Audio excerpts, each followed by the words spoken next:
Hey everybody, Tony here with Nothing But Car Reviews, and today we're taking a look at a pre-owned high mileage 2013 Chevrolet Volt. So let's get right into it.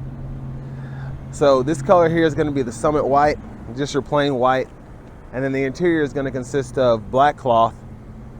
Our powertrain is going to be a 1.4 liter naturally aspirated 4-cylinder mated with an electric powertrain and a 1-speed automatic transmission, and that gets you about 149 horsepower, but we'll test that out on the test drive. And as you can see, there's our back end there, which I've always kind of liked the Volts. Just the overall design, I love the tail lights, overall body lines and all that. And pretty good cargo space.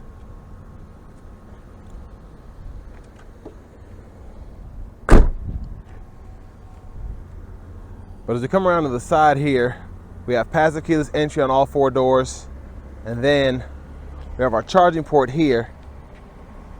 Get a close-up of that, I'll pop it open.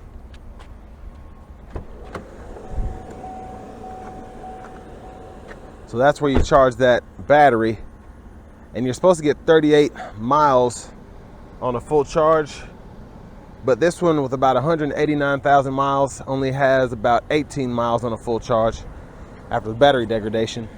But down there we have the 17-inch aluminum wheels, and then as we come around to the front here, we have our halogen headlamps, and then we can just see, with this being an older car, paint defects here. A little touch-up should fix that though.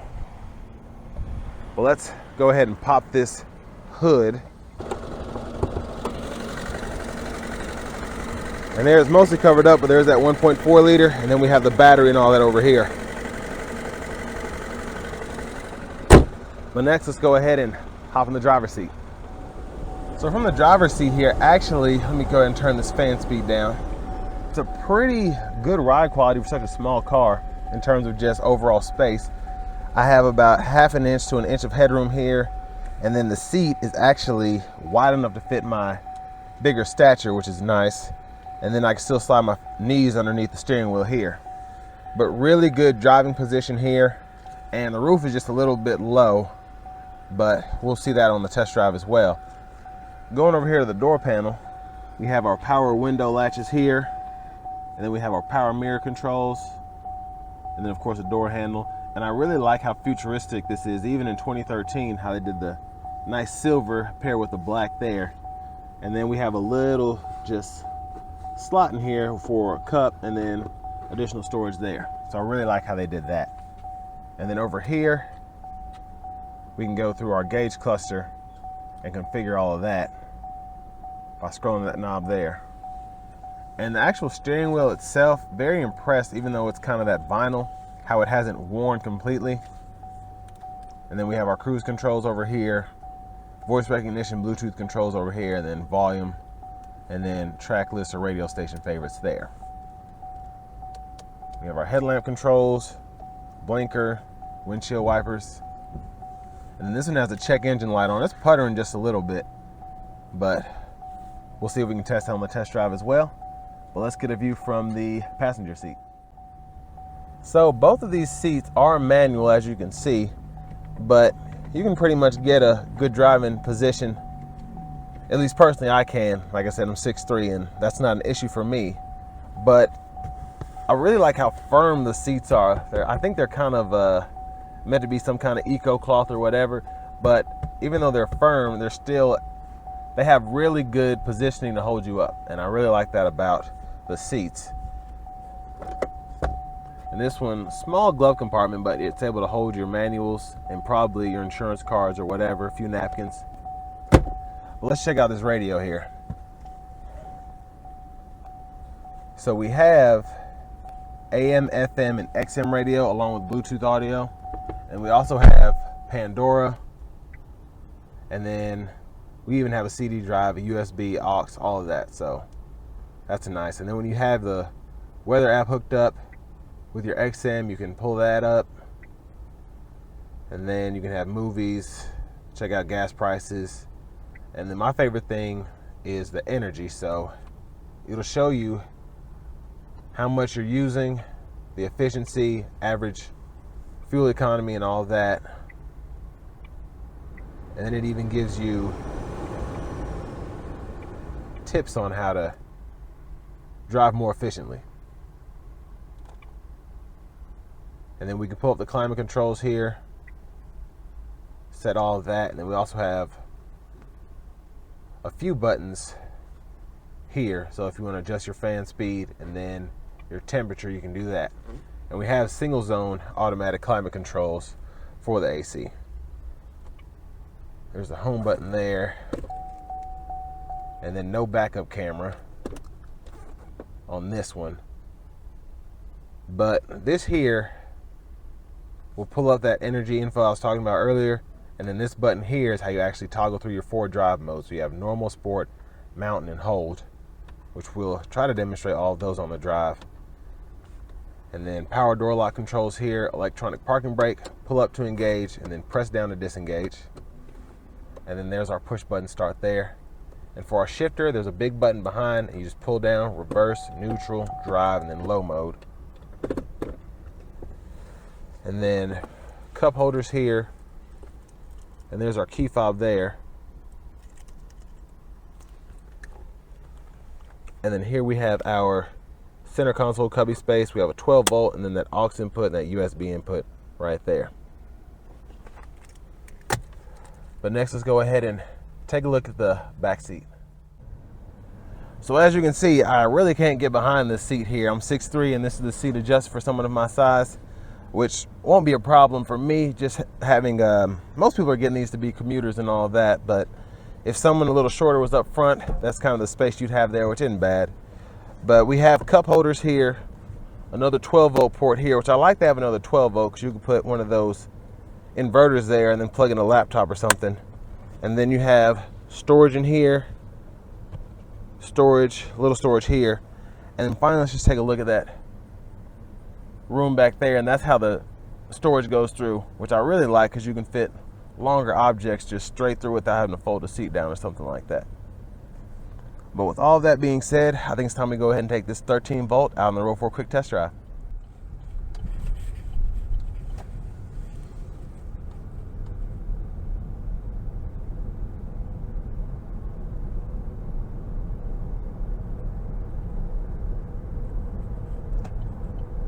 So I love when you give this just a little bit of throttle, you get a slight whirl from the electric motor. It's a really cool sound for propulsion. And then the same with the braking.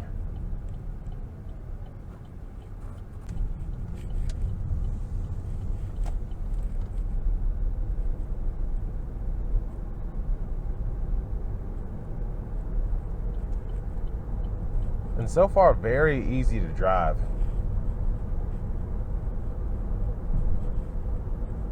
We're going to put in the sport mode.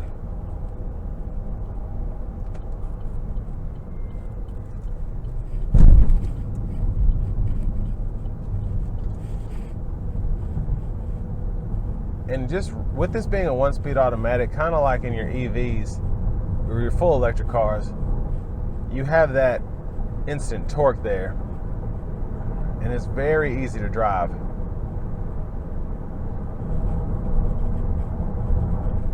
Just in terms of overall throttle response, all of that, really good acceleration. It's not fast, but it just drives very well.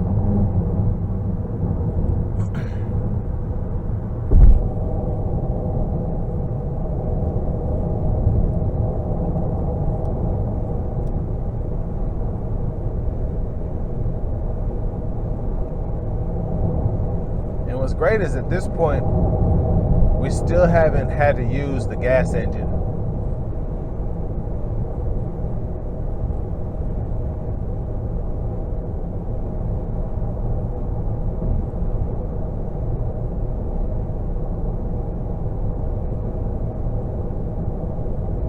And a very nice ride coming down the interstate here.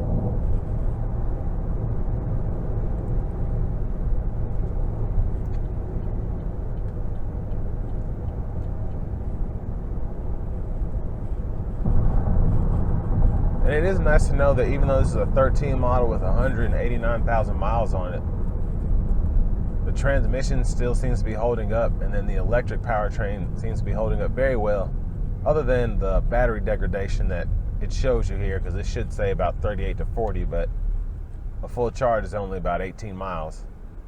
Very impressed though.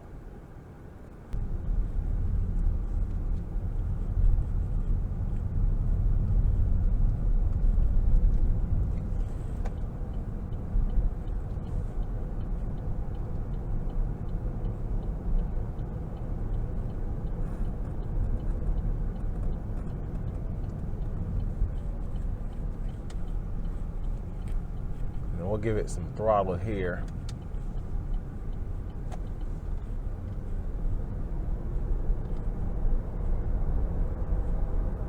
Yeah, that's crazy acceleration for a car like this. Very impressed.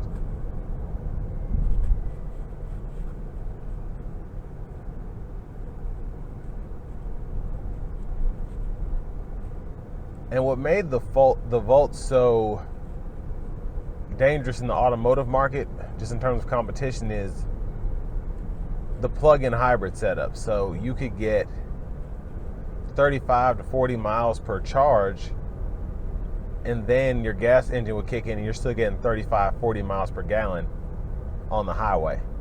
Just a really impressive vehicle, especially for that time, because this was before Teslas were really getting hot, or if you wanted a Tesla, it was going to cost you 100 or 120 grand. And that's why these sold so well back in the day.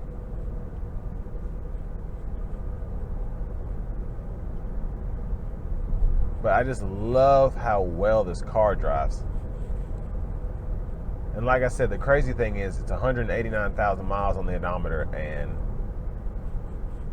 just that EV powertrain, having that 1-speed automatic, you don't have any hiccups.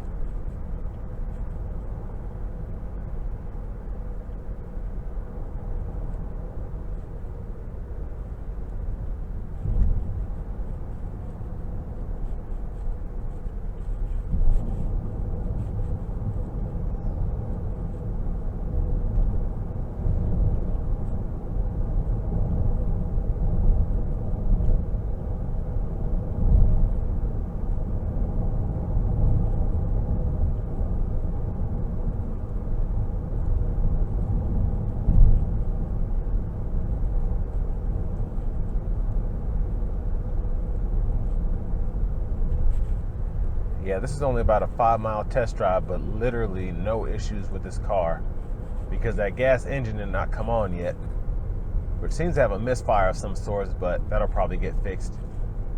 But as we turn back into the store here, I'm just gonna go over my final thoughts and let you all know how much this vehicle will cost. So I want to give a huge shout out to Chevrolet Buick GMC of Murfreesboro for allowing me to review this Volt today. It definitely was an eye-opener. I haven't driven one in a long time.